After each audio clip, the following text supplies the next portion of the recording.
No, happy to get the win on Saturday night, and there's just so much room for improvement. Defensively, we have to get off the field on third down. We call that the money down, and what's happening right now is just too many conversions, whether it be missed sacks or getting pressure, and we're not just missing tackles. And we just had to do just a better job, just overall defensively. Offensively, didn't know just because of the number of snaps that we got, but very pleased with the way Gerard came out and competed, and he played well. And if you look at that first drive, we just knew that he was someone that could beat you with his feet once he got going, and he was able to scramble around there, get a big first down, and then 2 plays later throw a touchdown pass. But it's always room for improvement. We know we had to get better, and that's a good thing about going in this week on face an unbelievable California team, a team that throws the ball around. It's up-tempo. Just offensively, we know that the quarterback is an outstanding player, can make the throws, but we just had to get better and just work on our fundamentals this week and get ready to go play this game. Raise your hand. We'll send a microphone to you guys. Kurt, go ahead and start the front there, please. Thank you very much, Scott. You get the first question now. You bragged so much on your defensive line about its talent and its depth in August. What do you feel like is going wrong there, and why are they struggling so much? Well, Kurt, we got to help them, and I did brag about it. But what's happening right now is we're getting so many three-man rush that we got to just we got to bring another a fourth rusher. And if you watch, Ridgeway got a lot of pressure in the middle, and then Tank is coming. I just don't know if he's actually at 100%. He's playing hard, but it's just a matter of him just having confidence in that foot where he can get that foot in the ground. And then we just got to win outside with Shiro and with Nashon, with Bryce. We got to win on the outside, which we're not doing.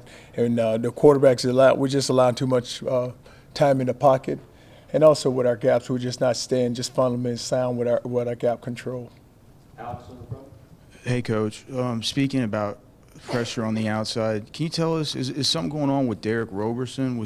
Did he play, or is Omanahu just completely moved ahead of him on the depth chart? Or? Well, you've seen where Robe is. You have Nashon there, and the Minihue was doing a good job, and Roberson. So he's sitting there battling with a Minihue for playing time. Was he active for the game? He didn't play on Saturday, but he played in the Notre Dame game. So he just got to keep coming, and you'll get a chance to watch him play this week. Charlie, Hassan talked after the game about how when they're running straight at you, that they're attacking your pride, so to speak. Mm-hmm. I mean, did you get up in their pride Sunday?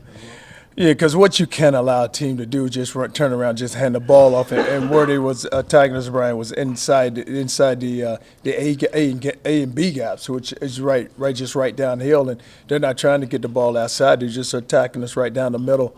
And you always talk about being good down the middle, and we weren't very good the other night. We never just established ourselves and got our feet in the ground and just separated off blocks. We just allowed the defenders to get into our bodies, which you can't do, and then once they get into their bodies, we never extend it off.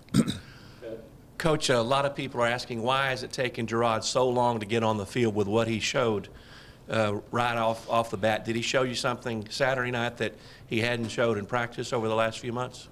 Well, it's just the second game, so you got a chance to see him a little in the first game, and then he started the second one, so they have a chance to see him, so he played very well for us. Chris in the back. Hey, Charlie, you guys, the team tasted success at a high level and have this new offense seem like it's working. How do you build off of that and continue to ride this momentum from that Rice game? Well, it's all about consistency, and what you have to look at, too, is that you're going to play a really good opponent, and we have to be ready to go play. Cal's a little different than Rice because they're going to be up-tempo, they're going to be on the ball, and they score a lot of points. And it's going to come down, if we do give up the points, can we go match the score? And that's what's going to be key. Offensively, can we go down and match it? Coach, you've allowed Malik to kind of be in the forefront here as a freshman, as a true freshman. You've allowed us to speak to him before the season. They speak to us throughout the week. What has he done so much that you want to put him out there, for everyone to see? Well, Malik, he's one of those guys. He came in January, so he's been here. He went through spring practice, and it was the reason why is that he's so much more mature for his age, and he's playing very well for us right now. And because you look at us on defense, you're always talking about being good down the middle, and he's our middle backer right now. And he's established himself very well just by his play. And he's a young man that he knows how to work and he knows how to go about his business. Bob and Clint? Coach, can you describe your frustration level defensively with what's going on with the team? Have you ever won a game where the team ran 96 plays and you only ran 38? No, I don't think I've ever experienced that before, Bob. It's, the frustrating thing about defense right now is, we talked about our front, and what we're doing is we're allowing teams to, we're not making them one-dimensional at all. So they're having a balanced attack with their run game and their pass game. And we had opportunities the other night, and there's just so many missed tackles. I think we had like 8 missed sacks.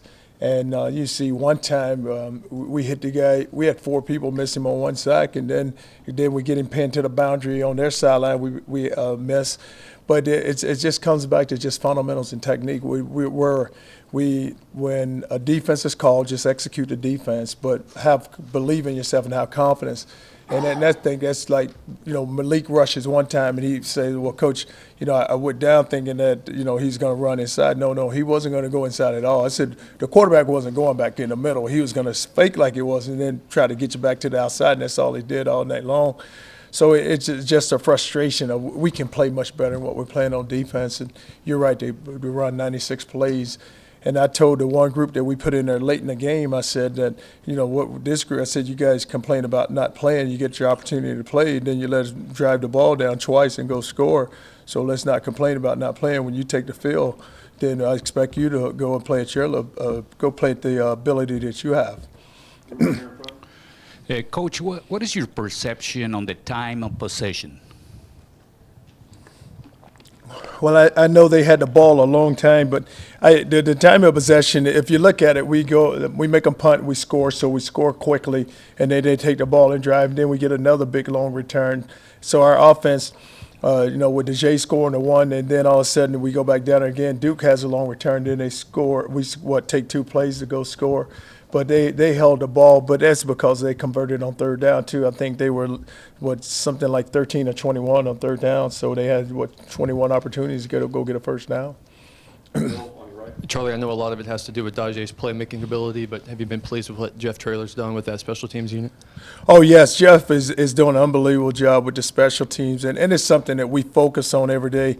And we have spent a lot of time this season just working on special teams because we have a dynamic return in DJ. But we also have some coverage guys. With those freshmen run, you watch 2 Boyd run down on kickoff coverage. You watch 26 Colbert.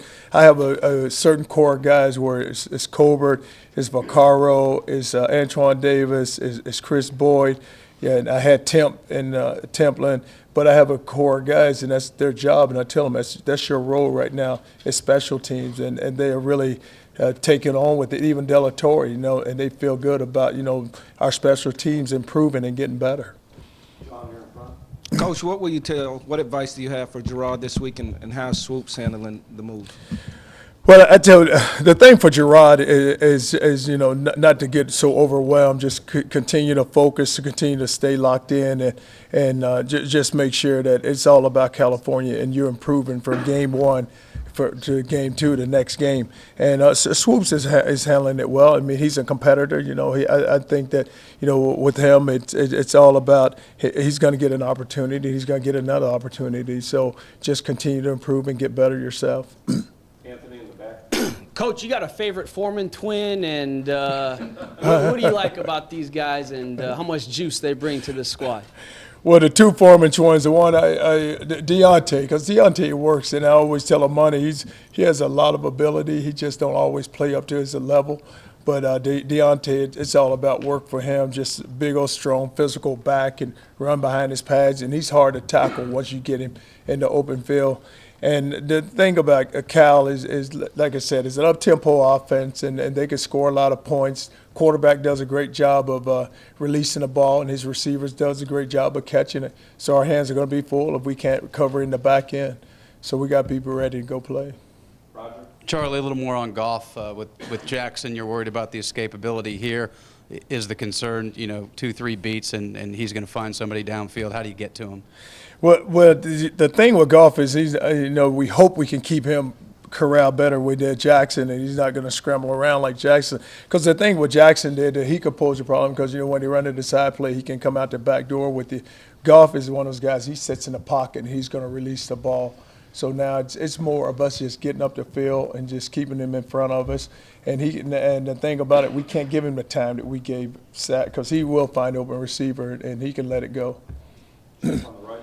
Charlie is a defensive guy. I know it's got to be killing you, some of these chunk plays, but with young guys, I mean, how do you rationalize it with the chunk plays that have been given up the last 2 games? Well, if you look at it, Chip, it's not so. You think about it, it's not many young guys out there because I look in the back end in the secondary at the one corner position, but Antoine is doing a good job of just holding his ground, and then Duke is playing a lot of nickel. But the 2 safeties are back, so the chunk plays with the passing game should never happen because you should never ever get the ball thrown up over your head, for 60 yards or for 30 yards. That should never happen within the back end. And the run game is what's eating us up right now because it's what we're not doing is we're not winning on first down. So it's ended up being a 2nd and 5, a 2nd and 3, a 2nd and 2, and that's where we're not winning right now. So we have to win on first down, and then when we do get it to third down, we have to come with whether we're gonna play coverage, let's play coverage and cover them. If we're gonna bring pressure, then let's go win one-on-one block, and we're not winning one-on-ones right now. We're allowed to. We just I tell them all the time, you can't be a shock absorber, and you just can't just go in and just get stuck to a blocker. Let's get off of blocks and go win, and apply the pressure. Hey, Coach. Part of a way to beat a spread offense is to keep your own offense on the field. I mean, you've got to be able to get out there. You can't run 38 plays against a team like Cal. Any changes this week as far as ball control stuff, Coach? It's always when you run the football, you can control it and you can be ball control, but you have to be able to run the ball, and that's what we got to focus on. And the thing about Cal is their defense has improved, but they've given up a lot of points on defense, and so what we need to do is we do need to control that ball and just make sure. I know it's a spread offense, but we got to play better on defense too. We got to give our offense some opportunities. You think about the 37 snaps. We get off the field on third down, then we're going to give them more opportunities to go take the ball also. If Desmond Jackson isn't at 100% as you think, do you have to either find someone else to kind of rotate in there? Do you have to maybe put Malik on the outside to blitz a little bit more? Like, what becomes your solution there? No, what we did the other night, you still have Ridgeway who can go both inside and outside, and Boyette's still sitting there, and Chris Nelson ended up getting a sack.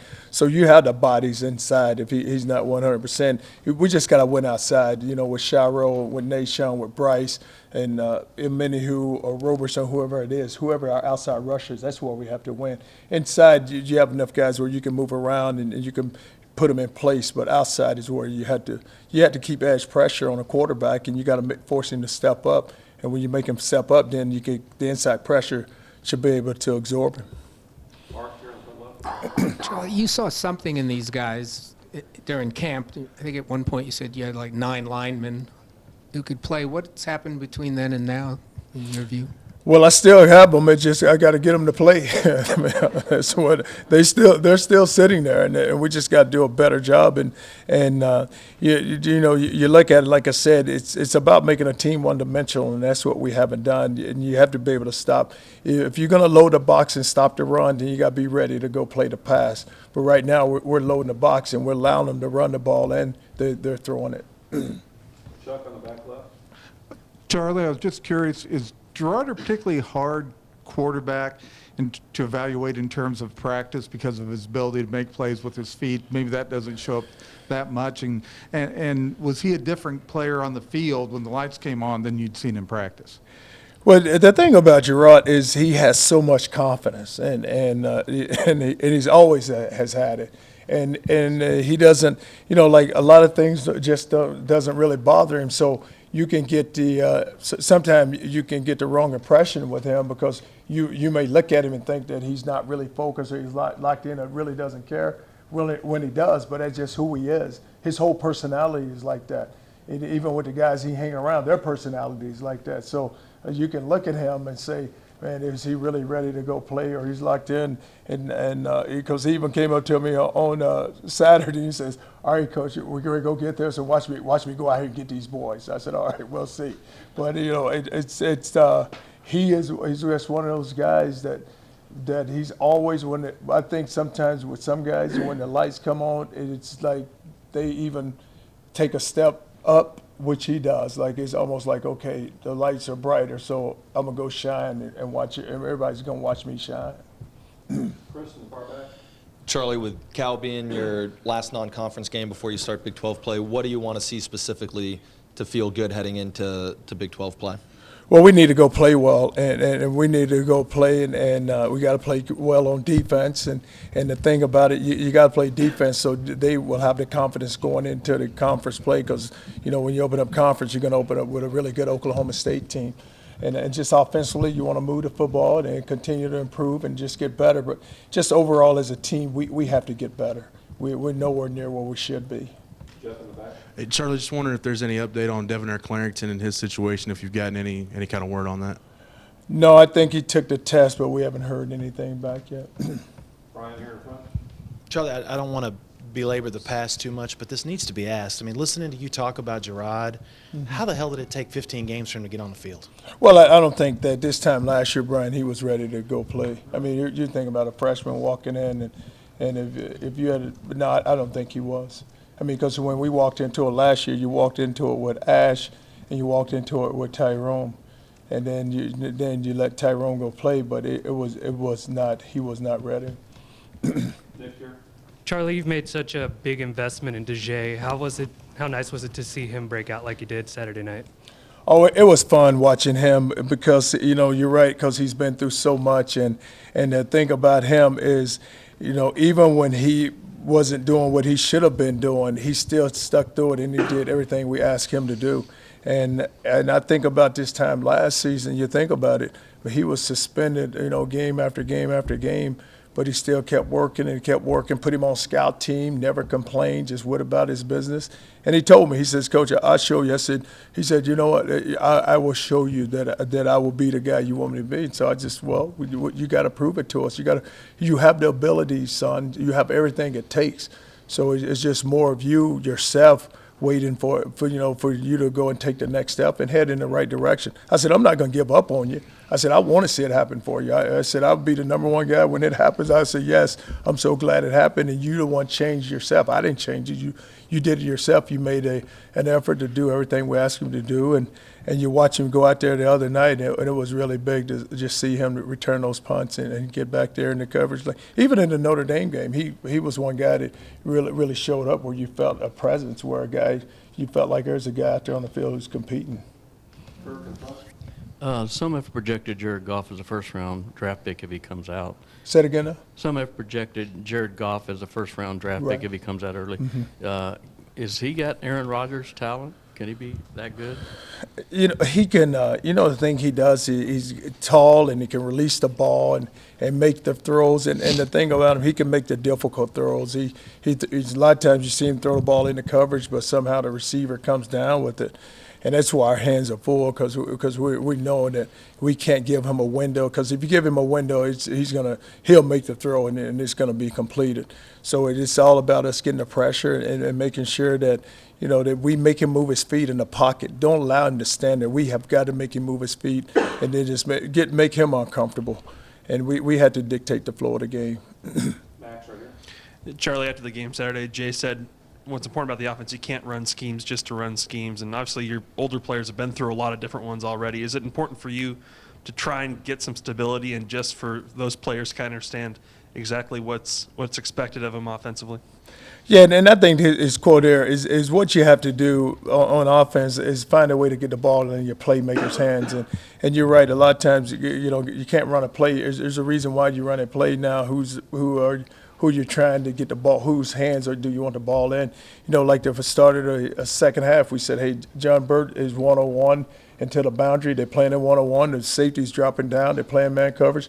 Release the ball to him and let him just outrun the guy, because he's athletic enough where he'll beat the guy one-on-one. And we released it down the field and they beat him one-on-one. But it's all about just finding those playmakers and getting the ball in their hands and spreading it out. where the guys are getting enough touches, because we knew we had to get touches for Jay Gray. You got to get touches for Burt, because he can make it happen. Omani can make it happen on the outside. The Jay can make it happen. But you have enough guys. It's about now just spreading it around and making sure you get the ball in the right guy's hands. Chip in front on the right. Charlie, technique-wise, is there any adjustment for the guys on the defensive line to brick? Yeah, what needs to happen is, like I said, we've been playing so much 3 down, and a lot of times when you play 3 down, is that you're trying to just eat up the inside gaps. And so now, if you widen them out a little, get them a little more, get them on the edge a little more, and just let them, jet up the field some, it'll change it up for some of them. And it'll make them, because Ridgeway's that type of player. Ridgeway's one of those guys where you just tell him just come off the football and just knock a guy back, press a guy off of you and just knock him back.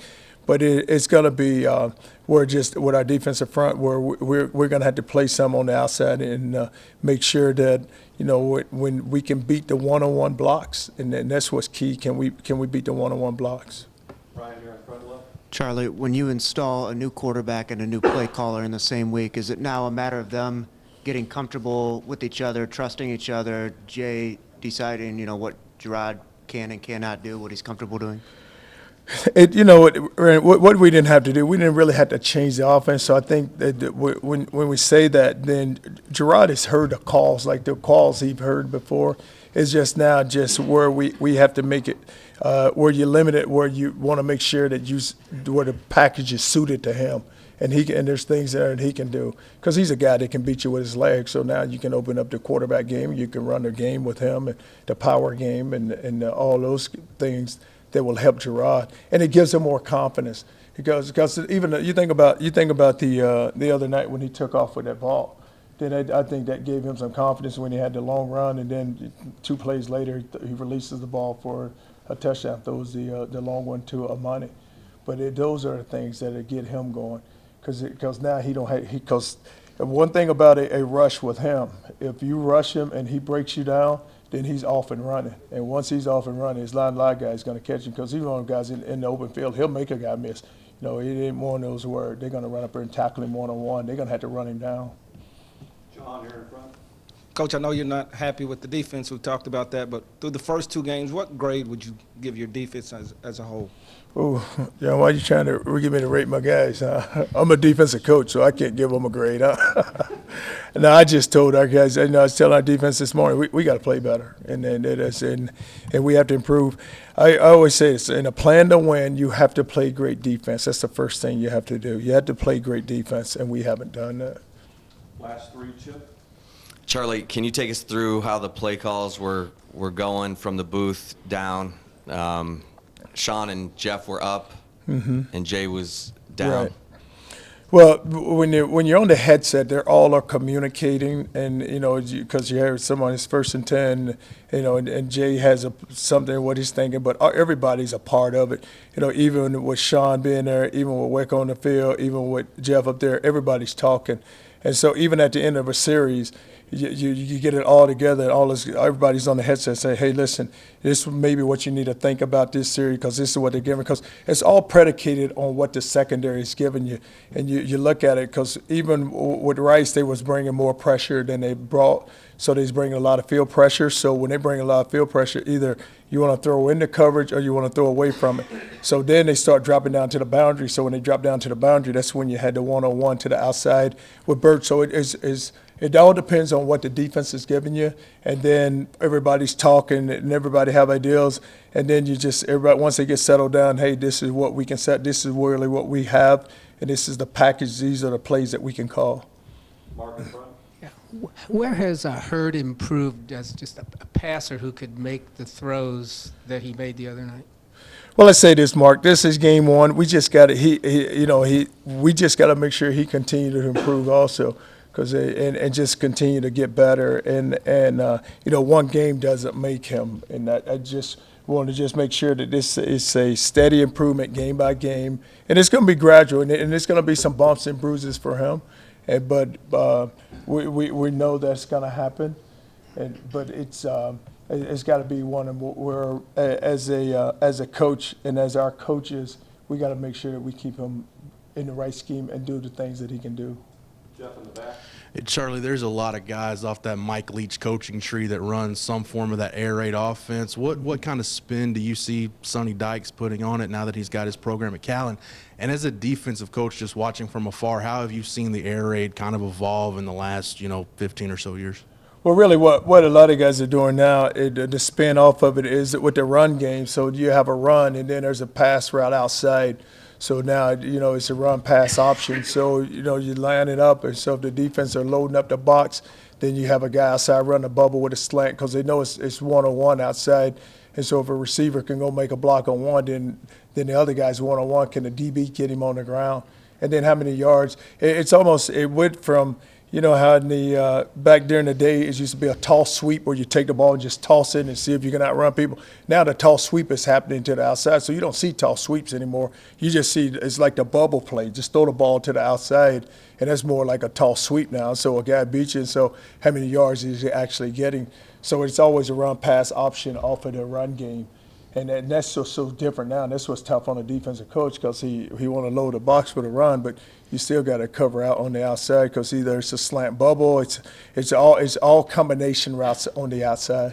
Last one to Roger in the middle. Charlie, I know Gerard dropped and did those push-ups because he thought he should have beat his man, but is there a legitimate concern that he does expose himself sometimes on those runs, or do you talk about maybe the sideline's not a bad thing?